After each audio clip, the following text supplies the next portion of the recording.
Alors, bonjour à vous qui fréquentez l'Assemblée de l'Alliance chrétienne et missionnaire de Lévis et de Montmagny, ainsi que ceux qui nous suivent via les réseaux sociaux. En guise d'introduction, aujourd'hui, j'aimerais vous lire la louange que l'apôtre Paul adresse à Dieu le Père pour son œuvre envers ceux qui mettent leur confiance en lui. Et je vous lis l'Épître aux Éphésiens à partir de la parole vivante. Au verset 3, l'apôtre Paul dit « Loué soit Dieu, le Père de notre Seigneur Jésus-Christ, qui nous a comblés par l'Esprit de toute la plénitude des dons célestes. Il a déversé d'en haut sur nous, qui vivons dans la communion avec le Christ, toutes les bénédictions que le royaume des cieux contient. Avant même de poser les fondations du monde, il nous a choisis en Christ pour que nous vivions une vie sainte et irréprochable sous son regard. Il s'était proposé à l'avance, dans son plan, de nous adopter par amour comme ses propres enfants par Jésus-Christ. Tel a été son dessein bienveillant, telle sa volonté. Il nous a comblés de joie en nous faisant part de sa grâce, afin que nous célébrions cette grâce éclatante et magnifique par laquelle il nous a enrichis et englobés dans l'amour éternel qu'il porte à son Fils. Alors, Père, on te remercie vraiment pour nous avoir englobés dans l'amour éternel que tu portes à ton Fils. Et pour nous, le millénium va être une façon de vivre sur la terre ce que tu as préparé pour nous. Alors, bénis notre rencontre aujourd'hui. Amen. Alors, aujourd'hui, la période que nous allons étudier, c'est celle des 75 jours qui vont suivre la seconde venue de Christ, qui marquera l'intervalle avant le début du millénium. Et nous allons aussi considérer les caractéristiques générales du règne millénaire de Christ. Avant de commencer notre étude, j'aimerais faire la remarque suivante que je juge vraiment importante.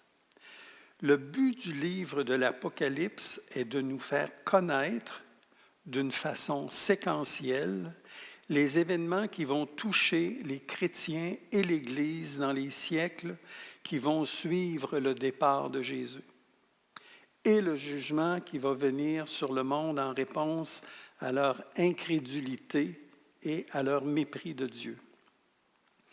C'est ce que suggèrent les paroles du Seigneur à l'apôtre Jean lorsqu'il lui dit dans Apocalypse 1, 19, « Écris donc les choses que tu as vues, et celles qui sont, et celles qui doivent arriver après elles. » Donc, les choses que l'apôtre Jean a vues, c'est le Fils de Dieu glorieux qui revient comme juge.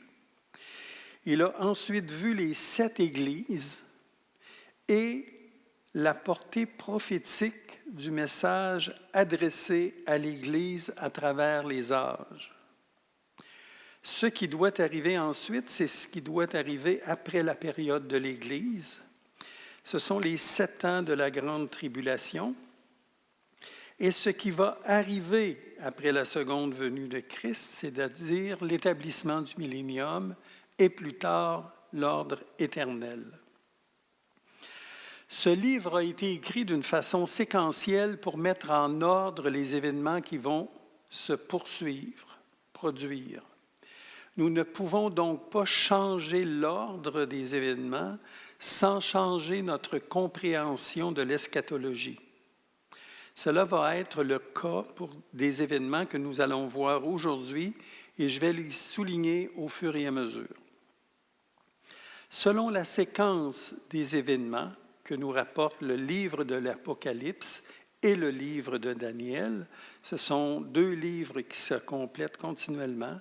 Après la victoire de Christ sur les forces de l'Antéchrist lors de la seconde venue, il y a 7 événements qui vont se poursuivre pendant une période de 75 jours. D'où provient ce chiffre, donc 75 jours? Il vient du livre de Daniel qui en mentionne 2 en fait, 1290 et 1335. Le millénium ne débutera pas immédiatement après le dernier jour de la grande tribulation. Il se produira d'abord un intervalle de 75 jours. Souvenez-vous que lorsque nous avons fait l'étude de la grande tribulation, Jean mentionne une période de 7 ans, divisée en 2 moitiés, contenant chacune 1260 jours, ou 42 mois, ou 3 ans et demi. Mais le prophète Daniel confirme que la période de 1260 jours sera extensionnée jusqu'à 1290 jours, donc 30 jours de plus, c'est-à-dire un mois, pendant lesquels l'idole de l'Antéchrist, devenue vivante, demeurera dans le temple après la mort de l'Antéchrist avant d'être retirée. Donc, le premier tableau que nous allons voir aujourd'hui, c'est le retrait de l'abomination de la désolation. Et c'est Daniel, dans le chapitre 12, verset 11, qui dit « Depuis le temps où cessera le sacrifice perpétuel et où sera dressée l'abomination de la désolation, il y aura 1290 jours. » Donc, la profanation du temple se prolongera pendant 30 jours suivant la tribulation. La Bible nous donne cette information, mais elle ne nous dit pas pourquoi, elle ne nous en donne pas la raison. Le deuxième chiffre qui apparaît, c'est 1335 jours, donc 75 jours de plus que 1260, et c'est 1335 jours qui marquent la fin de cette période de 75 jours. Daniel nous dit, au verset 12, dans le chapitre 12, « Heureux celui qui attendra et qui arrivera jusqu'à 1335 jours. » Donc, ceux qui survivront jusqu'au 1335e jour, qui survivront donc à l'intervalle des 75 jours, auront droit à une bénédiction particulière, celle d'entrer dans le royaume messianique. Ce 1335 jours a un rapport avec le jugement des nations que nous allons voir tout à l'heure. Donc, ces personnes-là sont dites bienheureuses. Le deuxième tableau, c'est l'Antéchrist et le faux prophète qui sont jetés vivants dans les temps de feu. C'est Apocalypse 19 au verset 20 qui nous en parle. « Et la bête fut prise, et avec elle le faux prophète qui avait fait devant elle les prodiges par lesquels il avait séduit ceux qui avaient pris la marque de la bête et adoré son image. Ils furent tous les deux jetés vivants dans les temps ardents de feu et de soufre. » Donc, si vous vous souvenez bien, dans 1 Thessaloniciens 2, au verset 8 et 9, l'apôtre Paul dit que Jésus, lors de sa seconde venue, va détruire l'Antéchrist par le souffle de sa bouche. Et ici, il est dit que la bête va être jetée vivant dans les temps de feu. Donc, ça veut dire que le Seigneur Jésus-Christ va ressusciter l'Antéchrist pour pouvoir le jeter vivant dans les temps de feu.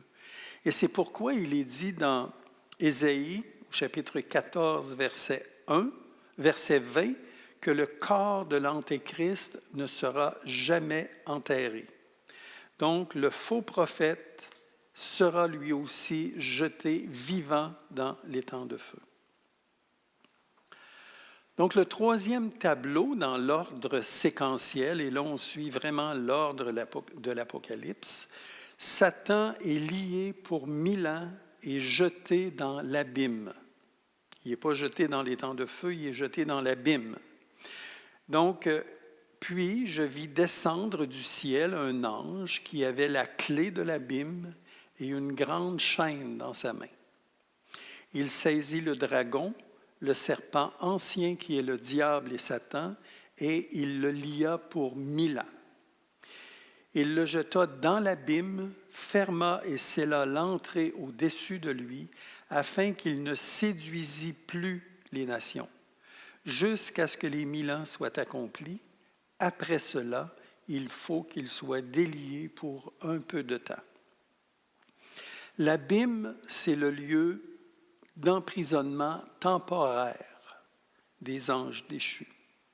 Et l'objectif de cet emprisonnement, c'est d'empêcher Satan de tromper et de séduire les nations pendant le royaume messianique.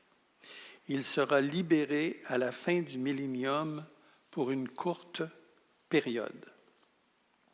Donc, selon ce passage d'Apocalypse, Satan est lié pour 1000 ans.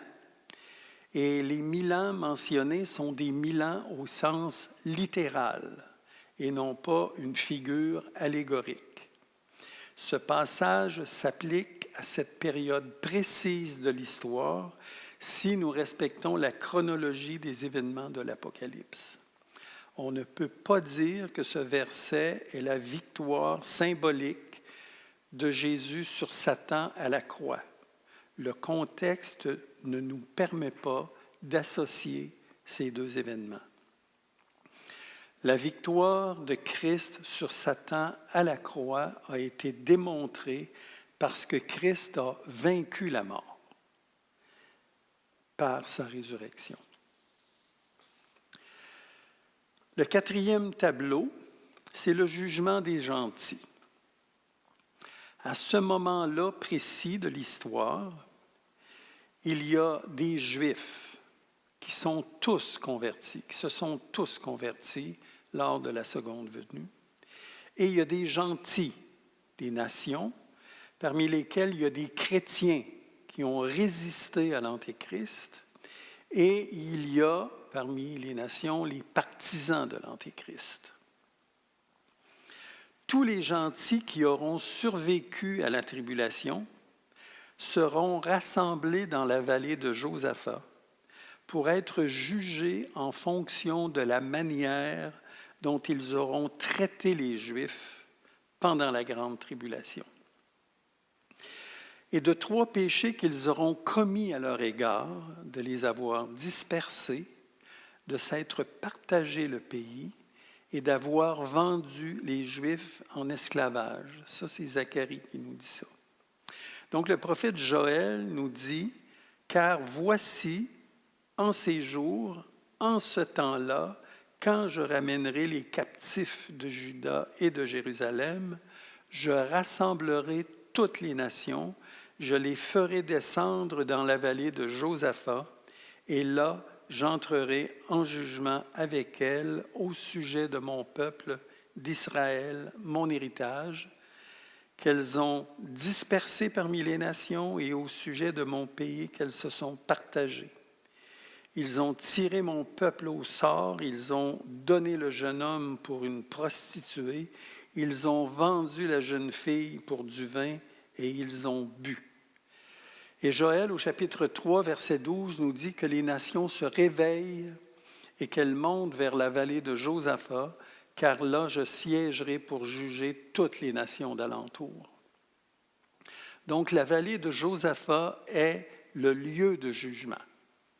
Et c'est Jésus, à la fin de son discours du Mont des Oliviers, qui explique comment et sur quelle base va se faire le jugement des nations annoncé par le prophète Joël.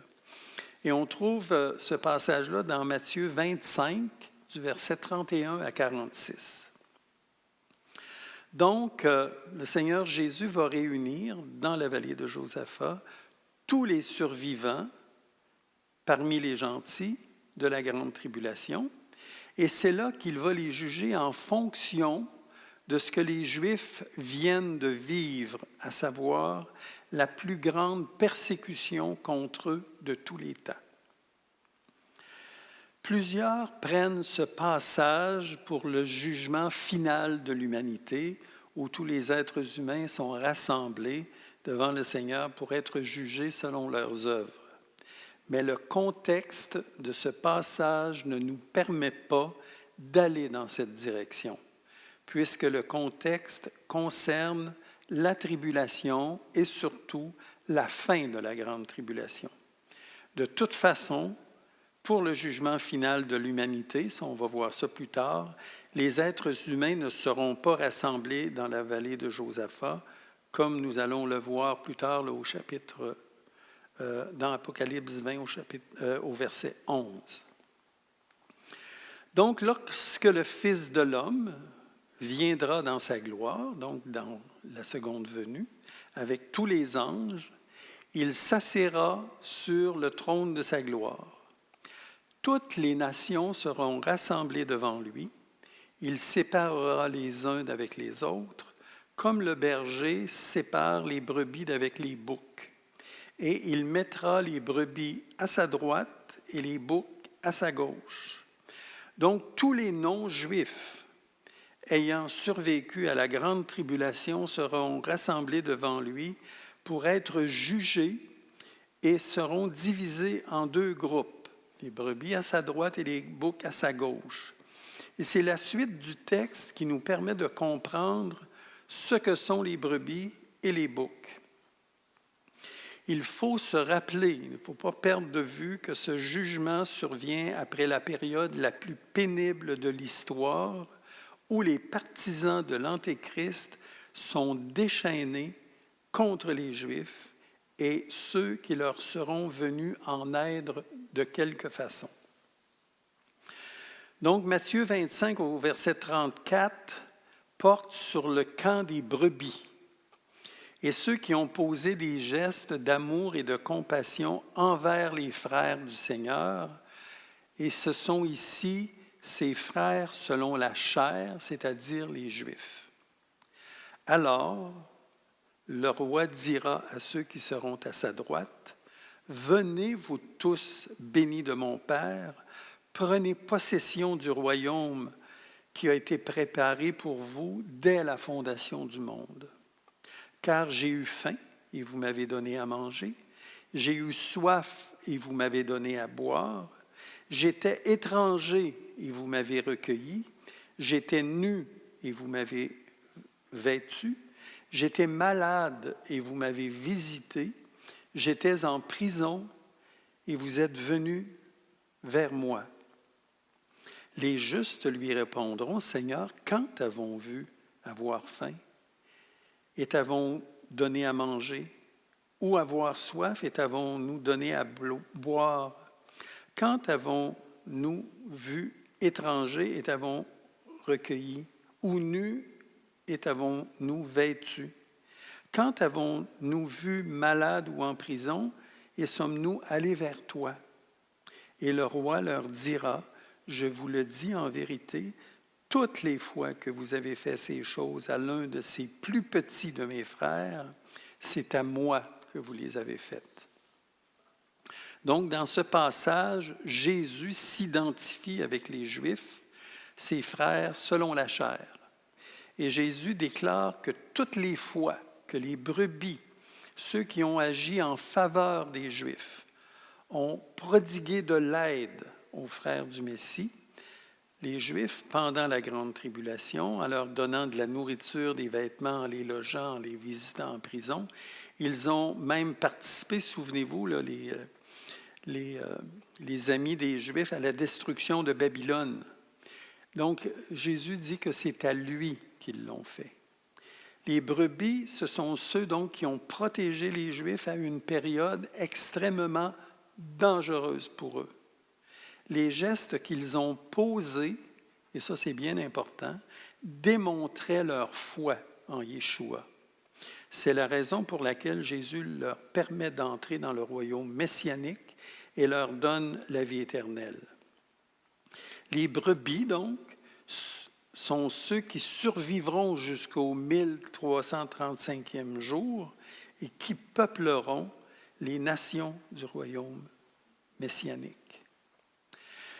Maintenant, le Messie s'adresse ensuite aux boucs. Ça, c'est les gentils antisémites. Ensuite, il dira à ceux qui sont à sa gauche, « Retirez-vous de moi, maudits, allez dans le feu éternel qui a été préparé pour le diable et pour ses anges. Car j'ai eu faim et vous ne m'avez pas donné à manger. J'ai eu soif et vous ne m'avez pas donné à boire. J'étais étranger et vous ne m'avez pas recueilli. J'étais nu et vous ne m'avez pas vêtu. J'étais malade et en prison et vous ne m'avez pas visité. » Ils répondront aussi, « Seigneur, quand avons-nous vu ayant faim ou ayant soif ou étranger ou nu ou malade ou en prison et ne t'avons-nous pas assisté? » Il leur répondra, « Je vous le dis en vérité, toutes les fois que vous n'avez pas fait ces choses à l'un de ces plus petits, c'est à moi que vous ne les avez pas faites. » Donc les boucs assis à gauche du Messie, donc les antisémites, ce sont eux qui auront participé au projet de l'Antéchrist visant à détruire le peuple juif. Et ils seront mis à mort et envoyés au feu éternel. Ce sont ces personnes qui ne parviendront pas au 1335e jour et perdront les bénédictions d'entrer dans le millénium. Ils ne sont pas envoyés au feu éternel uniquement parce qu'ils étaient antisémites. À ce moment-là de l'histoire, ils étaient antisémites parce qu'ils portaient la marque de la bête, ils étaient adorateurs de l'Antéchrist et donc dédiés à exterminer les Juifs. Ils étaient donc des non-croyants.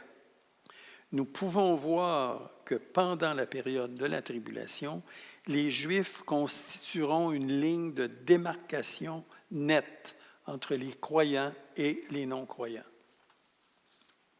En effet, seulement les croyants oseront aller à l'encontre des lois de l'Antéchrist pour aider les Juifs.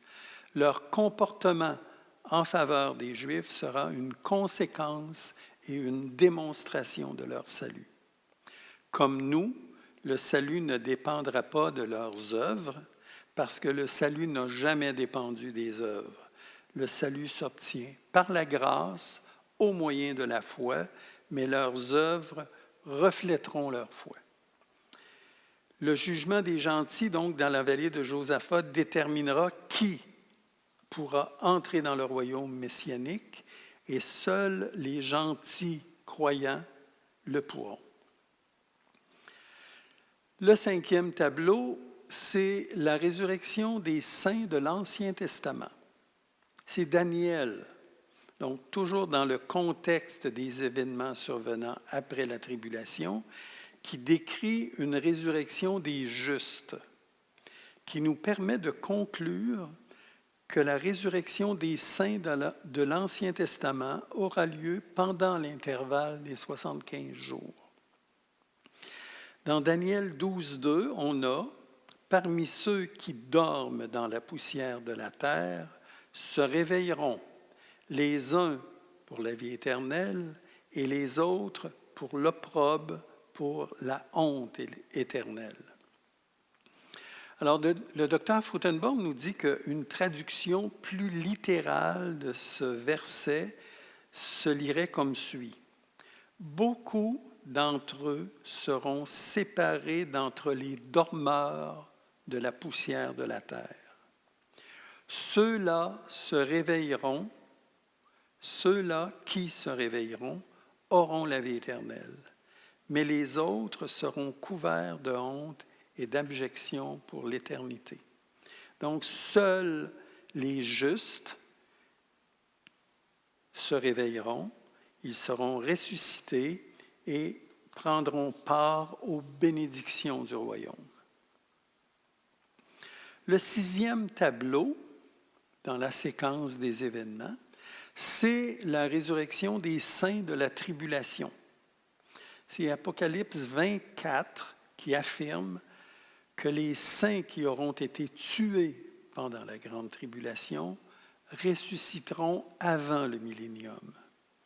Donc, toujours dans la séquence des événements là, qu'on voit en Apocalypse 20. « Et je vis des trônes, et à ceux qui s'y assirent fut donné le pouvoir de juger. Et je vis les âmes de ceux qui avaient été décapités à cause du témoignage de Jésus et à cause de la parole de Dieu, et de ceux qui n'avaient pas adoré la bête ni son image, et qui n'avaient pas reçu la marque sur leur front et sur leurs mains. Ils revinrent à la vie et ils régnèrent avec Christ pendant 1000 ans. » Donc, Jean ici distingue deux groupes de personnes. Ceux à qui fut donné le pouvoir de juger. Et ça, ce sont ceux qui ont reçu ce droit-là lors du jugement au trône du Messie. Donc, ce sont les saints de l'Église ressuscités lors de l'enlèvement. Le deuxième groupe, c'est ceux qui ont été assassinés, donc décapités, parce qu'ils ont refusé de rendre un culte à l'Antéchrist et à son idole, de recevoir la marque de la bête. Donc, ce sont les saints de la tribulation qui ressusciteront avant le millénium. Et ces saints-là, ce sont les martyrs de la grande tribulation.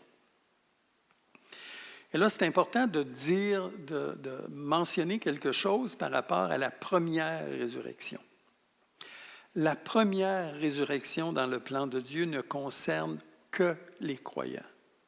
Et elle est mentionnée dans Apocalypse 20, au verset 5 et 6. Le verset 5 dit « Les autres morts ne revinrent pas à la vie jusqu'à ce que les 1000 ans soient accomplis. » C'est la première résurrection. Donc, ça veut dire qu'il n'y a que des croyants qui sont ressuscités. Heureux et saints ceux qui ont part à la première résurrection. La seconde mort n'a point de pouvoir sur eux, mais ils seront sacrificateurs de Dieu et de Christ, et ils régneront avec lui pendant 1000 ans. Le verset 5 affirme que la résurrection des saints de la tribulation marquera la fin de la première résurrection, qui est séparée de 1000 ans de la seconde résurrection, qui, elle, va comporter uniquement des incroyants. Le verset 6 nous apprend que la première résurrection, donc, ne concernera que les croyants, et c'est pourquoi ceux qui vont bénéficier de la première résurrection sont dits bénis et saints. Et la première résurrection se produira en plusieurs étapes, selon un ordre progressif. Et c'est l'apôtre Paul qui nous dit ça dans 1 Corinthiens 15, du verset 20 à 23. Il dit « Mais maintenant, Christ est ressuscité des morts, il est les prémices de ceux qui sont morts. Car puisque la mort est venue par un homme, c'est aussi par un homme qu'est venue la résurrection des morts. Et comme tous meurent en Adam, de même aussi tous revivront en Christ. Mais chacun en son rang. Christ comme prémisse, puis ceux qui appartiennent à Christ lors de son avènement. » Le mot traduit par rang ici est un terme employé pour définir des troupes militaires marchant au sein d'une procession. Autrement dit, un rang avancera suivi d'un autre rang. Et on peut distinguer 4 rangs. Au premier rang, c'est Jésus-Christ, il est les prémices. Au deuxième rang, ce sont les saints de l'Église. Au troisième rang, les saints de l'Ancien Testament. Et au quatrième rang, comme on vient de le voir, les saints de la tribulation.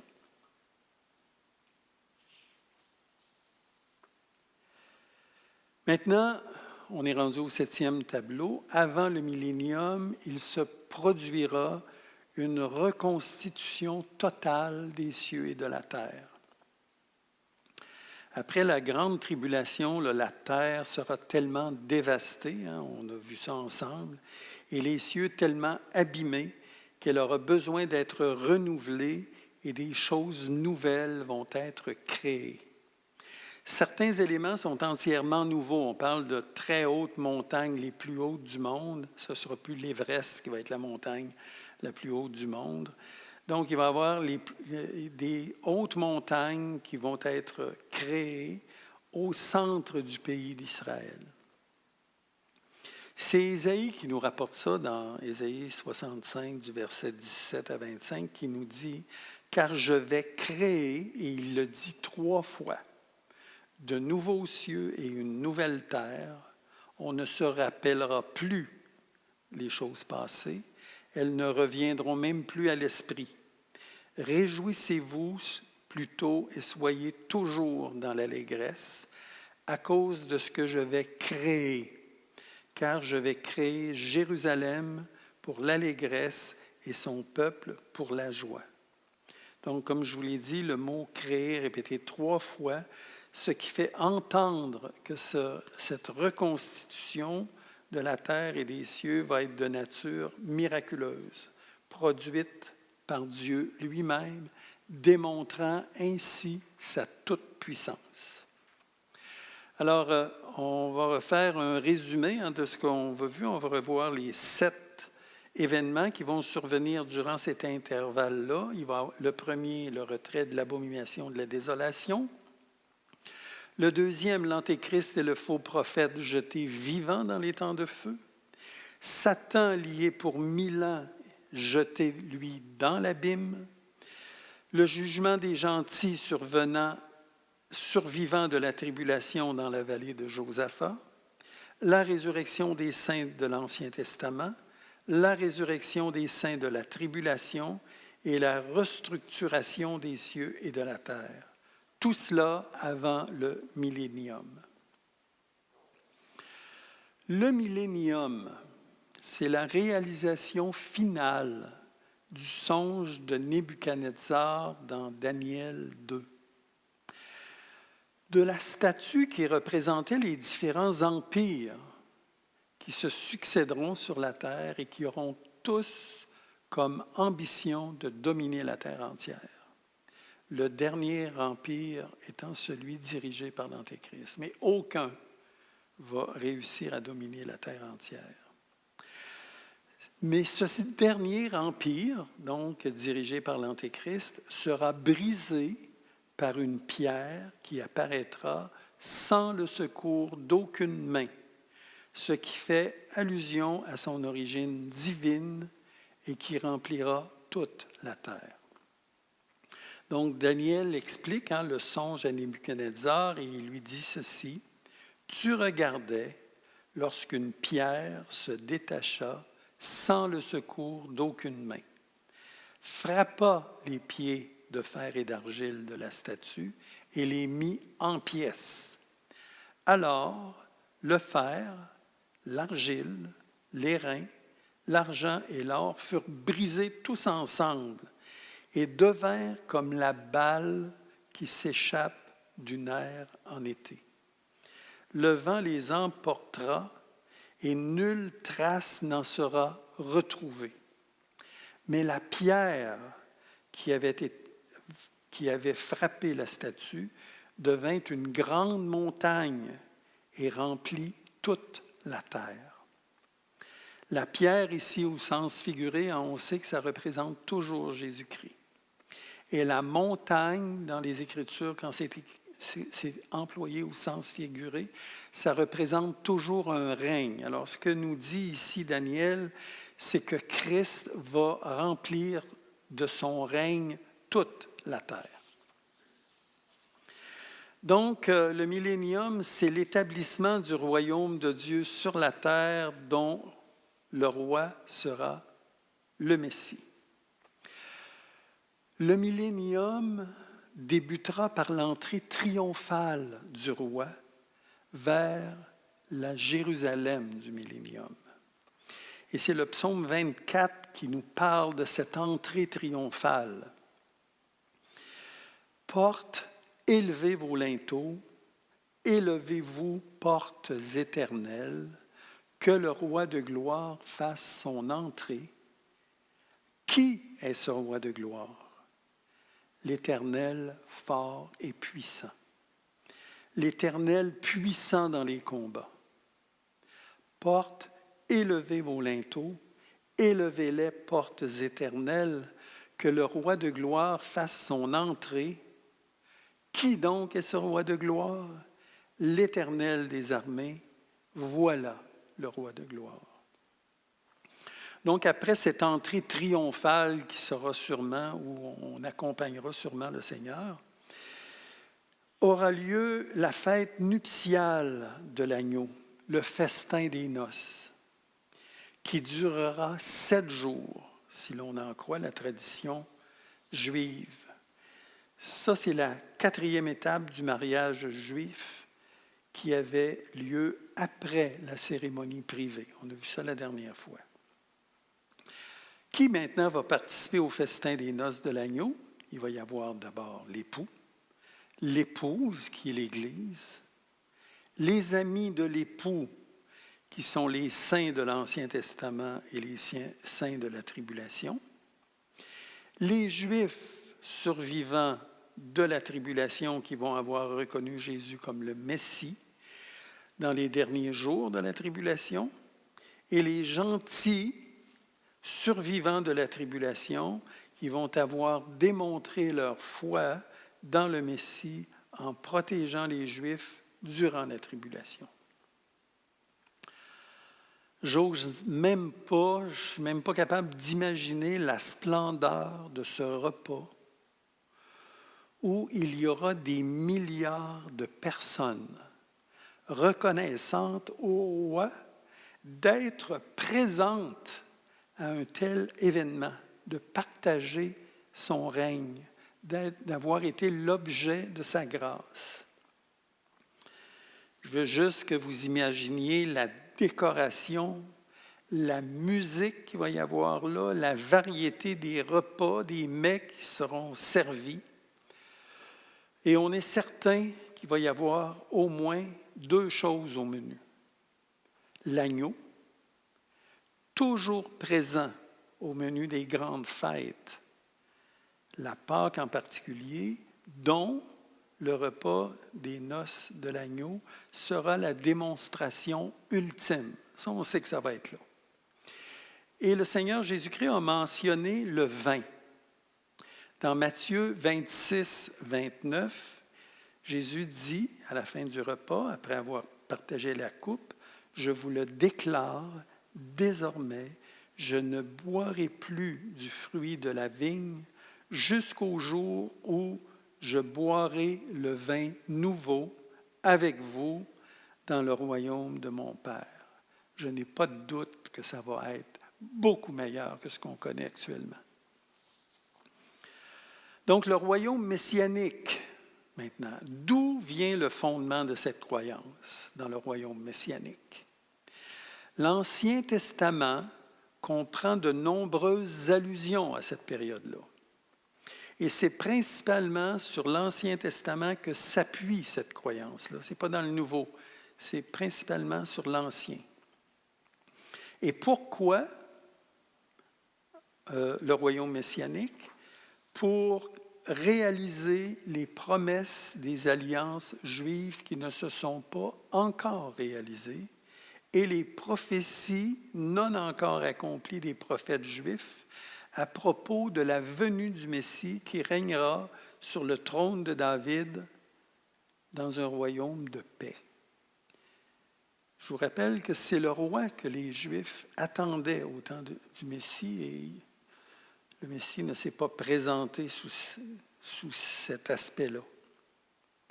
Donc, quelles sont les alliances juives non réalisées? Il y a l'alliance avec Abraham.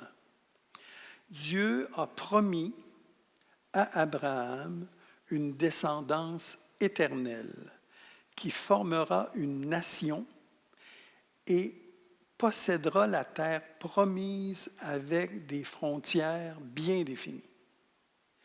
Depuis que la nation juive existe, elle n'a jamais été en possession de toute la terre promise. Aujourd'hui, on fait des annexions, on essaie vraiment d'aller selon les frontières définies, mais ça ne s'est jamais produit. Cette promesse a donc besoin d'un autre royaume pour être accomplie.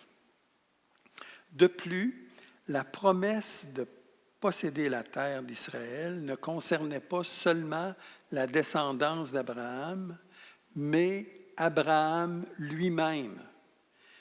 Je le donnerai à toi et à ta postérité pour toujours, pour que Dieu tienne sa promesse envers Abraham et envers Isaac et Jacob. Il doit absolument y avoir un royaume futur. L'alliance de la terre, elle, une autre alliance qu'on retrouve dans Deutéronome 29 et 30, promet un rassemblement des Juifs du monde entier pour reprendre possession de leur terre après une période de dispersion. Le rassemblement des Juifs et la réappropriation de la terre d'Israël dans son entier, ça va se faire dans le royaume messianique. L'alliance conclue avec David. Dieu, dans son alliance avec David, dans 2 Samuel 7, a promis 3 choses éternelles à David. Une maison éternelle, donc une dynastie éternelle, un trône éternel et un royaume éternel. La dynastie éternelle est assurée par le Messie, Jésus, qui est, lui, éternel. Et Jésus ne s'est pas encore assis sur le trône de David pour régner sur le royaume d'Israël, mais on sait que cela va s'accomplir pendant le royaume messianique. Il y a aussi la nouvelle alliance dont parle Jérémie au chapitre 31, du verset 31 à 34, qui stipule que la régénération et le salut d'Israël en tant que nation, et que tous le connaîtront depuis le plus petit jusqu'au plus grand. Vous savez comme moi que ça ne s'est jamais produit dans l'histoire d'Israël, qu'ils ont tous connu le Messie, la régénération, depuis le plus petit jusqu'au plus grand. Nous avons étudié auparavant que la régénération de la nation d'Israël résultera des jugements de la Grande Tribulation, et à la fin de la Grande Tribulation, les Juifs, en tant que nation, vont se tourner vers celui qu'ils ont percé après avoir confessé l'avoir rejeté comme Messie sous l'accusation que ses œuvres étaient produites par le prince des démons.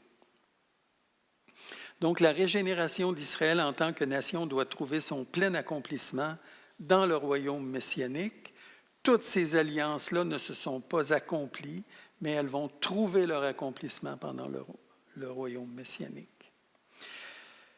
Quel est l'éclairage nouveau que le Nouveau Testament apporte concernant le royaume messianique? Le Nouveau Testament apporte 2 renseignements concernant le royaume messianique qui n'étaient pas contenus dans l'Ancien Testament, parce que pour les Juifs, le royaume messianique durerait pour l'éternité.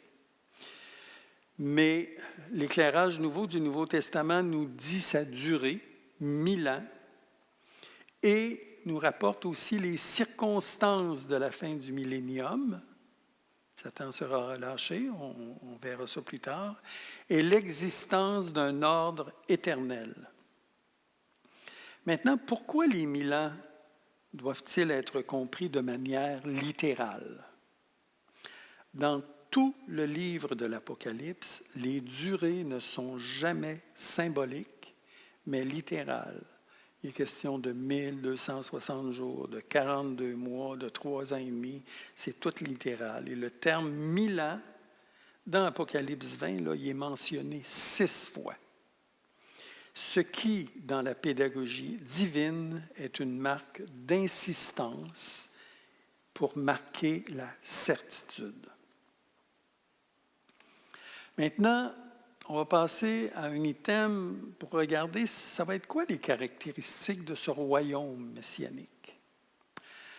La première caractéristique, c'est que le Seigneur va régner sur la terre entière. Il va être là en personne. Et Jérusalem sera le centre spirituel du monde. Première caractéristique. Deuxième caractéristique, les citoyens du royaume marcheront dans l'intégrité et la justice.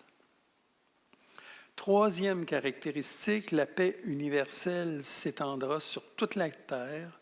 Il n'y aura pas de guerre entre les nations, puis quand les nations vont avoir envie d'avoir des escarmouches, c'est le Seigneur Jésus-Christ qui va régler les conflits.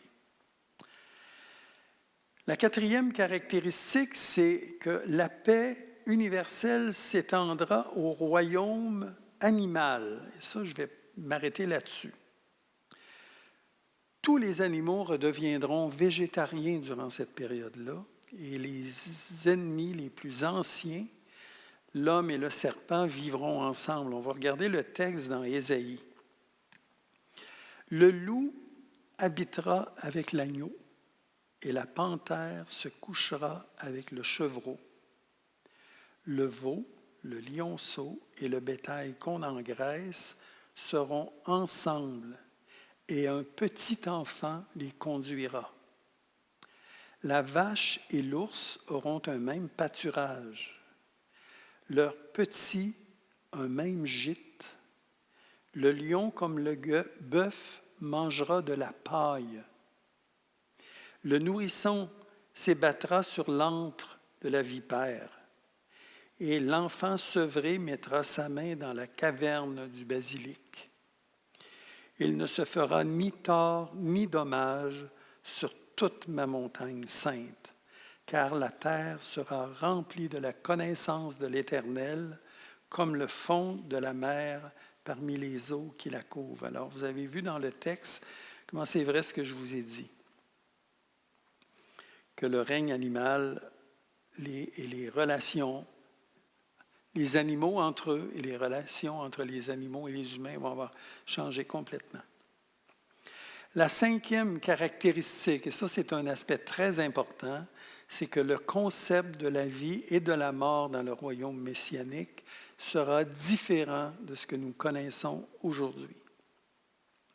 Pendant le millénium, la mortalité infantile sera absente et toute personne née dans ce royaume pourra atteindre un âge très avancé. C'est Ésaïe, donc, qui nous rapporte ceci dans Ésaïe 65, verset 20. Il dit « Il n'y aura plus ni enfant, ni vieillard qui n'accomplissent leur jour. Car celui qui mourra à 100 ans sera jeune, et le pécheur âgé de 100 ans sera maudit. » Donc, toute personne née pendant le millénium vivra au moins jusqu'à 100 ans. Et ce sont les pécheurs seuls qui mourront à 100 ans. Les non-croyants seront considérés donc comme maudits. Et dans le royaume messianique, la mort ne sera réservée qu'aux non-croyants d'origine non juive. Donc, au cours du millénium, il va se produire des naissances. Les Juifs et les gentils dans le royaume vont avoir des enfants.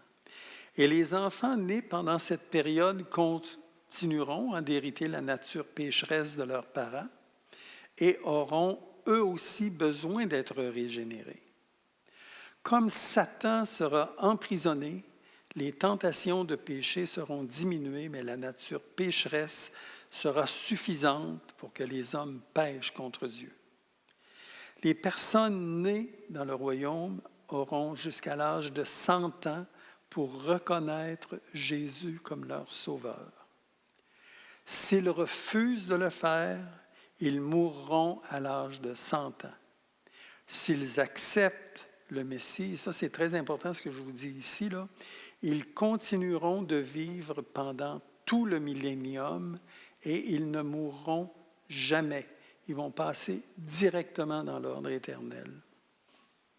Donc ça veut dire qu'un enfant qui serait né avec le début du millénium. S'il accepte le Seigneur pendant sa vie, il va pouvoir vivre jusqu'à la fin du millénium. Donc, il y aura 100 ans, 1000 ans à la fin du millénium.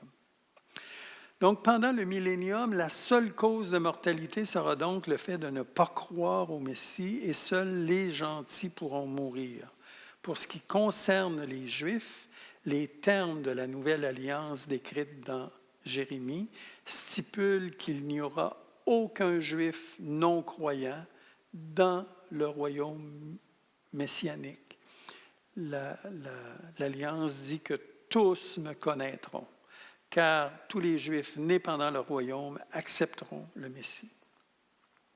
Sixième caractéristique, donc le royaume messianique sera un temps de grande prospérité et celui qui construit et qui sème jouira du fruit de ses efforts et de nombreux aspects de la malédiction de la chute seront absents. La vie sera caractérisée par une longue longévité, par l'absence de calamités et de bouleversements et par une réponse rapide de Dieu aux prières. Ça vaut la peine de le souligner. Dans Ésaïe 65 au verset 24, ça dit « Avant qu'ils m'invoquent, je répondrai. Avant qu'ils aient cessé de parler, j'exaucerai. » Un mot maintenant sur les habitants du royaume messianique. Qui seront les habitants du royaume messianique? Donc Dieu, le Fils, sera le souverain de ce royaume. Et il y aura des êtres humains, on pourrait dire de deux espèces, là, des êtres qui auront revêtu leur corps ressuscité, glorifié, immortel. Les saints de l'Église, de l'Ancien Testament et de la Tribulation feront partie de ce groupe-là, donc des gens qui auront des corps glorifiés. À côté de cela, il y aura des êtres humains d'origine naturelle, comme nous, juifs ou gentils. Au début du millénium, tout le monde va être des croyants. Et nécessairement, ils vont continuer de procréer pendant cette période-là. Ce qui concerne les Juifs, selon les termes de la Nouvelle Alliance, tous les Juifs se convertiront et ils ne mourront pas. Ils vont passer directement dans l'ordre éternel. Les gentils, les non-Juifs, auront jusqu'à l'âge de 100 ans pour se convertir, sinon ils mourront. Et ceux qui se convertiront ne mourront pas et ils passeront eux aussi directement dans l'ordre éternel. Donc, si on fait un résumé sur le royaume messianique, pendant le royaume messianique, Satan sera lié, ce qui diminuera de beaucoup l'incidence du péché et de la mort. Ce sera un temps de prospérité universelle et individuelle, de paix entre les hommes, entre les animaux également. Ce sera un temps où les effets de la chute seront considérablement diminués. La maladie, la mort, ça va être presque absent. Ce sera un temps caractérisé par la vérité, la sainteté et la justice émanant continuellement de Jérusalem. Ce sera aussi un temps où le travail de construction et de semaille sera récompensé avec certitude. Un temps où les prières seront rapidement exaucées.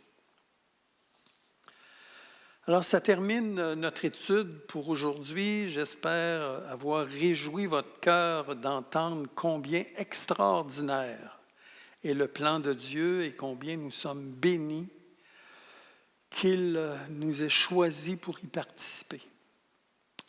Alors, on va se laisser avec un mot de prière. Notre Père céleste, on vient de voir quels seront tous les avantages de vivre dans ton royaume, dans le royaume messianique. Et on te demande de nous rendre conscients du privilège que nous avons de participer à ton plan maintenant, en accomplissant les œuvres que tu as préparées d'avance pour nous. et dans le futur, c'est-à-dire dans ton royaume, les responsabilités que tu nous confieras en fonction de notre service. Amen. Donc, on s'est dit à la semaine prochaine pour la suite de ce qui va se passer dans le royaume messianique.